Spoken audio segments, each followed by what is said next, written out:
Morning. Today's contemplative I'm taking from Roger Teal's This Life is Joy. I'm going to be quoting a German poet, so I know I'm going to probably mess up his name, so those of you that know his correct pronunciation, please don't grimace too much. After the contemplative, we'll have a minute of silence, and then Jackson will take us into the invocation. So before we begin, I just ask you to take a couple of breaths and center yourself into your heart, our focus this month. And know that within your very heart is everything you need to know. So let us begin. The ultimate essence of life mastery is heart-centered living. In every person's spiritual heart is an opening into divine light, love, and joy. In moving through this opening, we transcend resistances and obstructions and are welcomed into a paradise of answers, invocations, healings, reunions, and untold blessings. Poet, novelist, and mystic Rainer Maria Rilke underscored this when he wrote, "The work of sight is done. Do heart work now."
Jackson, you are muted.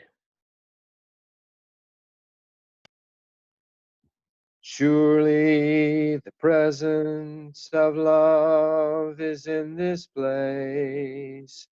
I can feel its mighty power and its grace. There's a holy hush around us. I see glory on each face. Surely the presence of God is in this place. And today, God is in all these places, everywhere, everywhere possible. Every tree, every flower, every person. God is all there is. And so as we assemble in our own homes, in our own places, know that God is there, that we are all united in the one life, the one love, and the one light. And I know our hearts are joined. Even though we have to distance ourselves, we are always in each other's hearts. We are heart connected, now and always. And so I celebrate this connection. I celebrate this knowing that when needed, I can call on this connection to my fellow spiritual travelers, to my God, to my source, and know that all questions have answers, all paths have a clear place to go, and that all is in divine right order. I don't see it. I don't have evidence that it's there, but I know with my faith in my heart that it is there. All is in God's time, is in God's hand, and it is all well. And so it is. There's a holy hush around us. I see glory on each face. Surely the presence of God is in this place.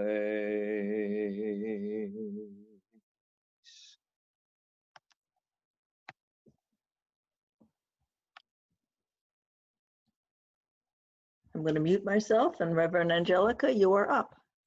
Thank you very much. And thank you, Susan and Jackson, for today's contemplative.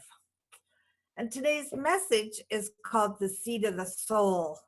And it's an interesting idea. You know, the first time I saw this talk title, I thought, oh, that's Gary Zukav's book, The Seat of the Soul, one of my favorite books from years ago. And he's the one that, one of the things I remember the most from his book is that he had this picture of an upside down triangle. And he said, we're the point at the bottom. And then as we're born, we have all these layers laid upon us and laid upon us and laid upon us. And it was sort of a revelation to me about how we come in so pure and so clean and how we get all these things added to us. However, when in the idea of this week, there's an inner divine urge, a purposefulness of spirit that resides within each of us at all times. One might call it our soul. As we ground ourselves in the awareness of our unity with spirit and recognize the limitless power within, our soul awakens to its full potentiality and becomes an outward reflection of spirit, God, life itself. And when I was thinking about this idea, I had to really think about it, because when it said our soul awakens to its full potentiality, that it was like the sentence was telling me that the soul was something, a part of us. And I think that that's what we might have learned as children, that it wasn't, I didn't mean a part of like a part of us, but apart from us. And I think that's what we learned when we were children, that our soul was something different than who we are, something different than our personality, etc. And so when I read that our soul awakens to its full potentiality, I thought, well, wait a minute. If everything is God, and you know, our soul is already awakened to its full potentiality. So what is actually happening is we're realizing that that part of us is awakening to its full potentiality.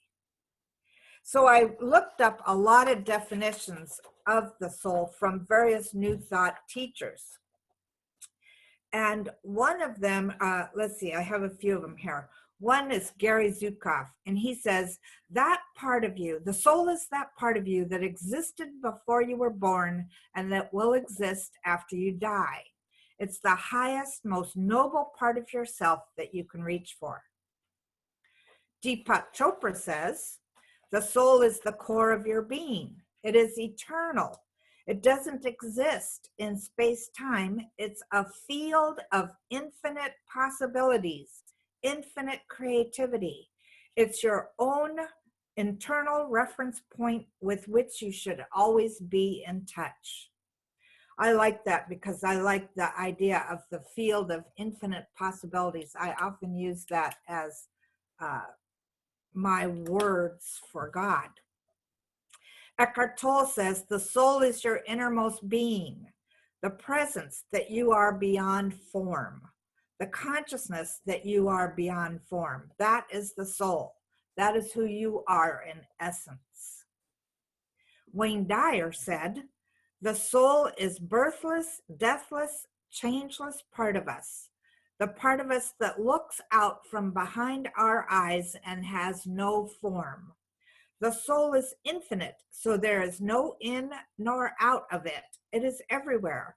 There is no place where it is not. And Jean Houston says, I believe that the soul is the essence of who and what we are. I personally believe that it transcends our leaving this mortal coil. And I think it comes with codes and possibilities and the next layers of who and what we may yet be. It's often a pain in the neck because it says, wake up. It's time to wake up. Don't go to sleep. I think it's also the lure of our becoming. That's what I think the soul is. All of these ideas have something in them that I resonate with so deeply. And if we looked at the glossary for the textbook, we would see that Dr. Holmes says that the soul is the creative medium of spirit, the subjective side of life, the mirror of mind. For it reflects the forms of thought which are given it. Our soul life reenacts the soul life of the universe. Soul is subjective because it takes the thought of conscious mind and acts upon it. Its nature is subjective. It cannot analyze or reject. It can only carry out the orders given it. Infinite in its power and ability to do, but not, it should say, not knowing that it does. So soul is the creative medium of spirit. It's not something that's riding around inside of our bodies that we have to be pay particular attention to, as we might have been taught when we were younger. It's not anything separate from us. In fact, if we look at our symbol, you can see here that the middle part of this symbol is soul. The top is spirit, the middle is soul, the bottom is body or effect, spirit, law, and effect. So soul to me is that storehouse or warehouse, whatever, that has everything in it that we've ever imagined, that we've ever heard, that we've ever done. Everything that we've ever experienced is stored in that middle layer. Everything that we've heard other people say and have embodied as part of our truth is stored in there. Everything we've heard other people say, whether it's positive or negative, we've embodied it and stored it in this area called soul. And if you remember, this in our symbol, the spirit descends through soul into becoming manifested or an effect. And so that when I look at the symbol, I see that one side of these, one side of that V is law, and one side of it, is thoughts, and one side of it is feelings. So let's just say, for instance, that I'm doing a treatment for manifesting more money. And maybe that idea came through me as a desire, a desire for something else in my life. And so I plant the seed in the top part, in the spirit part, and then it has to go down into the soul part, and it bounces back and forth. I almost see it like a pinball game where it bounces to what have I been thinking about that subject, and it bounces over to what have I been feeling about that subject, and keeps bouncing back and forth as it goes down into effect.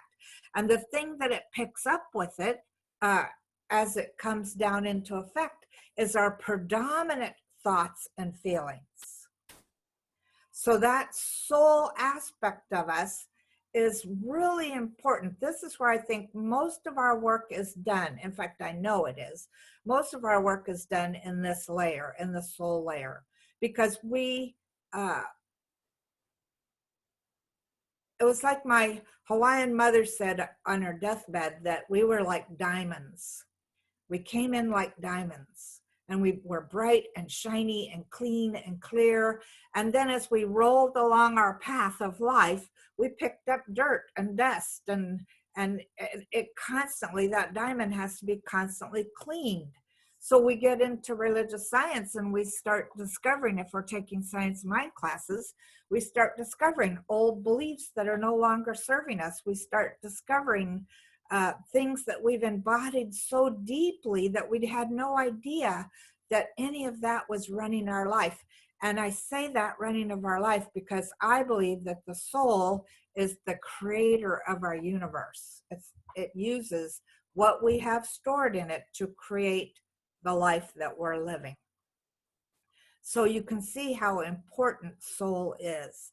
And I like this, the Jean Houston part where she says, I think it comes with codes and possibilities and the next layers of who and what we may yet be. Because also stored in there is not only our past, but our present and our future. So, and then she says, it's a pain in the neck because it keeps saying, wake up, it's time to wake up. Don't go back to sleep. So that idea of soul is so important.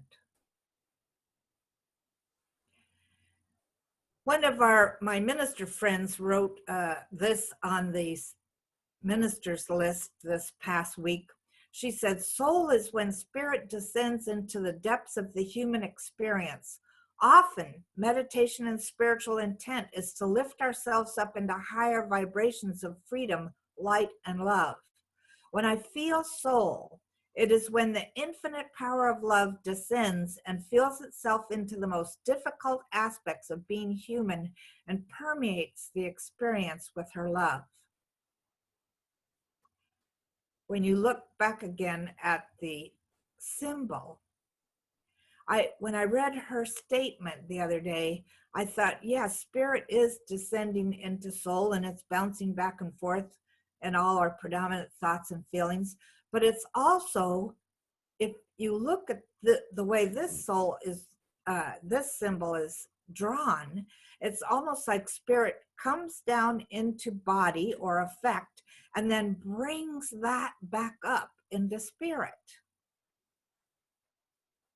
So that we realize that there isn't anything anywhere that is not spirit. It's like we try to think that, oh, well, the table is an inanimate object, for instance, but yet science will tell us that if you go down into the cellular level of it, it's just the way the atoms are stacked together or how they're moving about that makes it seem inanimate or animate. And if we allow ourselves to bring everything back up and recognize that this too is God, absolutely everything is God. If we create something with our predominant thoughts and feelings that is not necessarily an effect that we like, we could bring it back up into the spirit and recognize that even that can be transformed. Spirit transforms everything into itself because it is everything. Often, meditation and spiritual intent is to lift ourselves up into higher vibrations to freedom, light, and love. And yet it also, the infinite power of love descends and feels itself into the most difficult aspects of being human and permeates the experience with their love. I know that many people feel right now that we're going through some really difficult aspects of being human. And yet, what a perfect time to really pay attention to what our thoughts and feelings are. What a perfect time to pay attention to the people in our lives and to nature and everything around us. I mean, when you really stop and think about it, all of this we've created. And so we might as well honor the beautiful creations, the creations that lift up our hearts. Dr. Holmes says, to the soul that knows its own divinity, all else must gravitate. This is the opportunity that we've been given to really know our own divinity and to know the divinity of absolutely everything and everyone. I know that I told you a couple weeks ago, I stopped watching the news because I just couldn't handle it anymore. And PBS had a new movie on that is something about the war. And I like the things they put on PBS. They're usually feed me. And yet I started watching that new show. And because it was about war, it was like, nope, not going to do this. Not going to do this at all. And to be able to look at all of those things, the things that we don't agree with, the things that pain us, and still see God there. I think that's our job right now. To still see God absolutely everywhere.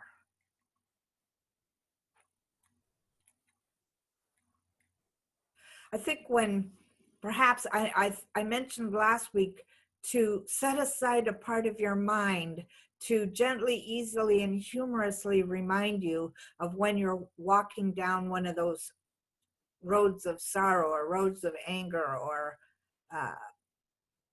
anything that is unlike good. And yet we have to feel our feelings. We absolutely have to feel our feelings. We don't have to wallow in them, though. I remember Dr. Tom Costo, one of the greats of Religious Science International, saying once, "Yea, though I walk through the valley of the shadow of death, I don't have to build a condo there."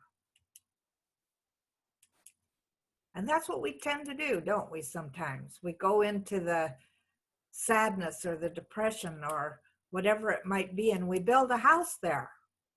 And then we think we have to live in it. And the truth is, we're reprogramming ourselves continually. And so we can reprogram ourselves so that we recognize the divinity absolutely everywhere. To the soul that knows its own divinity, all else must gravitate. So together, let's say this affirmation. I am grounded in the power and presence of life itself, the Oversoul. And it is from this place, and it is from that place from which I move. I am grounded in the power and presence of life itself, the Oversoul. And it is from that place from which I move. So let's treat.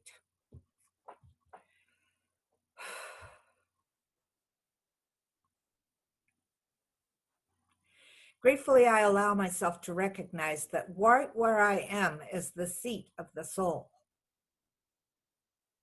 Right where I am, God is.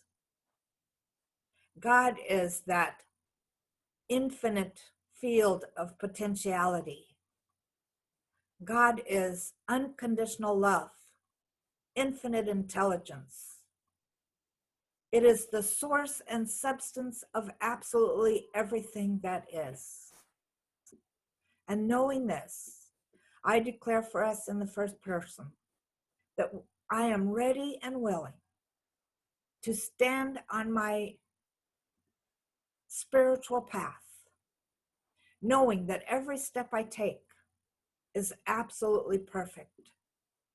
Every step, every thought, every feeling is absolutely perfect right here and right now.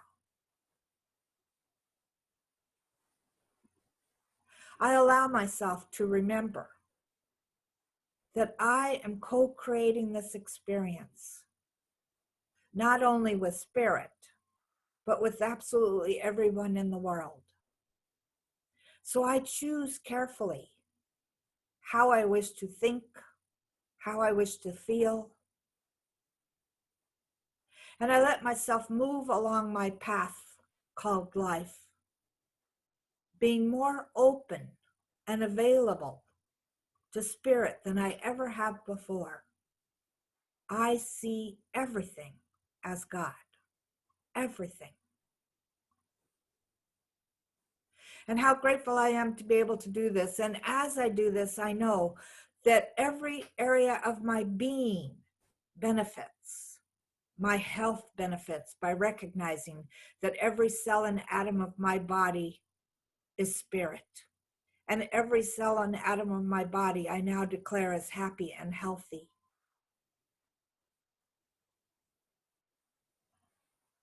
My relationships are blessed by this awareness that this too is God, a God-to-God experience in every single relationship, no matter what it is. And what I know is that God is love. And so love is expressed and received with joy and with gratitude. I know this for my creative abilities in the world, regardless of whether I can go to work or whether I'm using these creative abilities around my home. There is that within me, a fountain of creativity that is constantly trying to push itself outwards, ready to be used. And so I accept that. And I know that my creativity is according to the talents, the gifts and talents that I have, those things that bring me joy. And so I celebrate being able to be creative in whatever way it comes to me to be so. And I know this for my financial life as well. Regardless of working or not working, regardless of any of the stories that are out there that I might have accepted as my own, I now let all those go and remember God is the source and substance of absolutely everything. And so I celebrate my prosperity. And I see it coming to me in so many different ways, whether it's plants or eggs or money or friendship or whatever it might be. Life is abundant. My life is abundant. And so I celebrate this. And I celebrate once again, remembering that right where I am is the seat of the soul.